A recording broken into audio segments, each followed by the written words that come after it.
All right, this morning, a new study finds that some on Wall Street are not buying President-elect Trump's plans on mass deportations.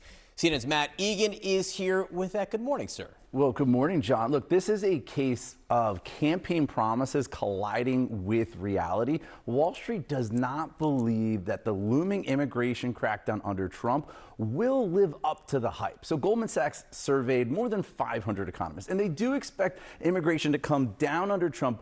But look at this, just 6% say immigration will go negative under Trump. And that's basically what would have to happen in order for him to keep his promise of deporting millions and millions and millions of undocumented people. The vast majority, over 70%, say that immigration will still be above 500,000 per year under Trump. For some context, pre-COVID, the pace was around 1 million per year. So again, slower, but not nearly as big of a crackdown as Trump has promised.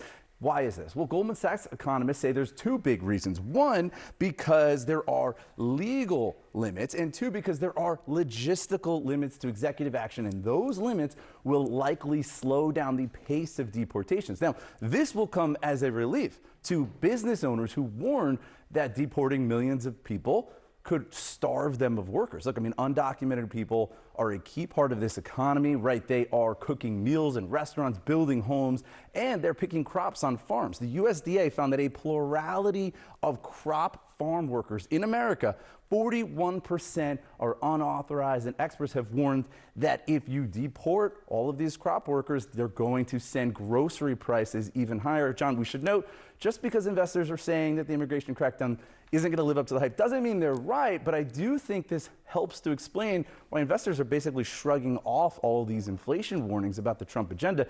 They don't believe that mass deportations are going to happen. Yeah, it's an interesting perspective and important as we go forward, Matt. What are these same types of people saying about Elon Musk? Not Elon Musk in general, but Elon Musk's plans to slash government. Yeah, there's also some skepticism there. Remember, Trump has tapped Elon Musk to lead DOGE, the Department of Government Efficiency, and investors are expecting government spending to come down under Trump, but again, not to the degree that Elon Musk has suggested.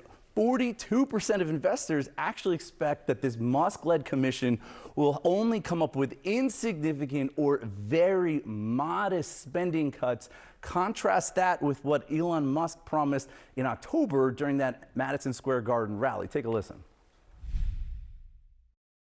We set up DOGE. Yes. How much do you think we can rip out of this wasted $6.5 trillion Harris-Biden budget? Well, I think we can do at least $2 trillion. Yeah! Your money is being wasted, and the Department of Government Efficiency is going to fix that.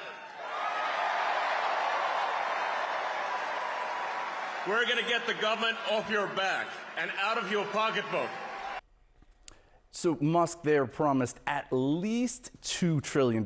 That would be massive because the government budget is $6.5 trillion. So you're talking about around a third. But investors think that's not going to happen. Only 10% of investors polled by Goldman Sachs say that Musk's commission will be able to cut more than $400 billion a year. Of course, John, the problem is that so much government spending is tied up in areas that you really can't touch, right? You have to pay interest on government's mountain of debt. You can't touch that. That's almost $1 trillion. You have defense spending. That's nearly $1 trillion. And then there's all those entitlement programs, Social Security, Medicaid, Medicare. That's $3 trillion there. All of this explains why former Bush economist Glenn Hubbard said it's just mathematically impossible to find $2 trillion. So again, investors think spending coming down, but probably not to the degree that Musk has suggested. Yeah, we'll have to see what they come up with. Also, how they explain the accounting, because you can do a lot of tricks and smoke and mirrors and things and claim things. We'll have to wait and see. Thanks, Matt, thank you very much.